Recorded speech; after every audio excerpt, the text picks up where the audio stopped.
Bonjour et bienvenue sur Goldfish Experience. Aujourd'hui, j'ai testé le montage en tresse directe. Là, je vais sortir ce poisson, je vais vider ma bourriche et on en reparle après.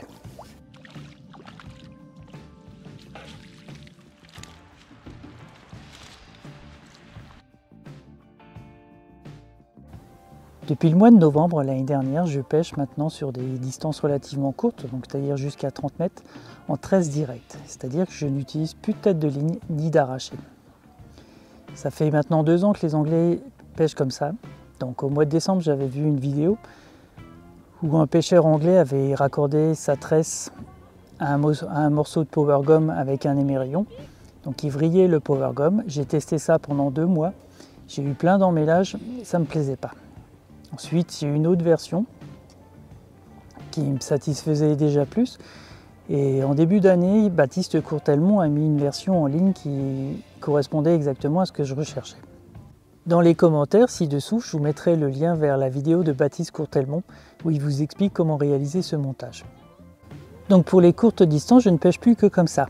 Mon montage coulisse directement sur la tresse et j'ai une dizaine de centimètres de power gum qui me sert d'amortisseur.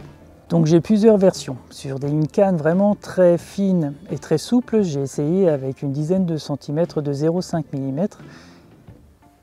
Ça marche relativement bien avec des bas de ligne fins, c'est-à-dire jusqu'à 10 centièmes. Mais je trouve que qu'en ramenant les poissons, ça s'en mêle. C'est-à-dire que le power gum de 0,5 est un peu souple. Sur les 2 autres cannes, j'avais du power gum en 1 mm. Aujourd'hui, j'ai monté 3 cannes avec des montages un petit peu différents. Donc là, j'ai ma tresse en direct et j'ai mon filaire qui est relié par une potence sur la tresse.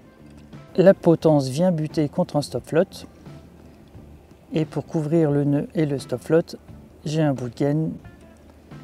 Sur ce montage, j'ai du power gum de 1 mm et il fait 12 cm. Sur la deuxième version, là j'ai un montage à plat traditionnel, donc j'ai juste un émerillon. Et l'émerillon vient buter contre un plot stots. À la place d'une gaine classique, j'ai une gaine de carpiste conique que j'ai coupée des deux côtés. D'un côté pour que le plot stots vienne bien dedans et de l'autre côté pour pouvoir passer le power gum de 1 mm. Sur cette version, j'ai 15 cm de power gum. Et la troisième version, donc montage à plat classique, plomb stots, gaine qui couvre le nœud. Et là, j'ai du power gum de 0,5 mm qui fait 12 cm de long. Le nœud en 8 et le bas de ligne avec un lasso est relié dessus. Avoir une ligne en tresse directe offre une meilleure lecture des touches. Les mouvements sont plus marqués, ils peuvent même être violents comme une touche de carpe aux méthodes. D'où l'intérêt d'avoir une petite longueur de power gum pour éviter la casse à la touche ou les décrochages lors de la mise à l'épuisette. En hiver, ce surcroît de sensibilité peut vous permettre de détecter un poisson qui s'intéresse à votre rêche avant qu'il ne se rende compte du piège.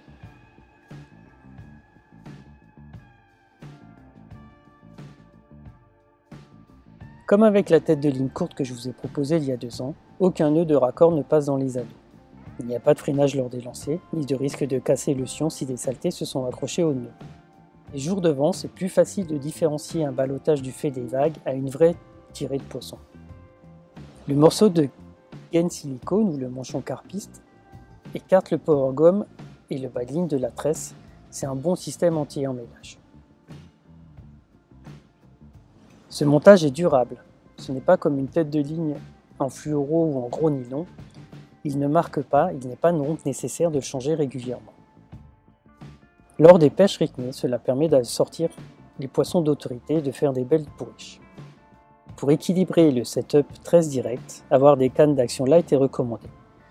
Cela compense le manque d'élasticité de la tresse et donc cela réduit les décrochages incessants ou les casses répétitives. Avec ces lignes, c'est plus délicat d'utiliser des bas de ligne fins. Le 10 centième est le nylon plus fin à utiliser si on ne veut pas casser régulièrement. Donc maintenant, après plus de 6 mois d'essai, j'ai adopté ce montage. Je vais voir si on peut encore le perfectionner. Donc c'est un montage qui me donne pleine satisfaction. J'ai quasiment très peu d'emmêlage, en tout cas si j'ai aucun emmêlage qui nécessite de remonter toute la ligne. Des fois, il se peut que le bas de ligne s'entortille. Donc dorénavant, sur les pêches courtes, je ne vais pêcher que comme ça. Ce sera le complément idéal à une canne montée en nylon.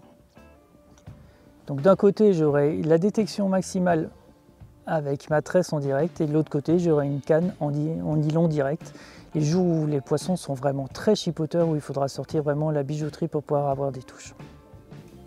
J'espère vous avoir donné envie d'essayer. Si vous avez des questions, comme d'habitude, vous pouvez le faire par le biais des commentaires, par mail ou par Facebook. Allez, je vous dis à bientôt pour une nouvelle vidéo sur Goldfish Experience.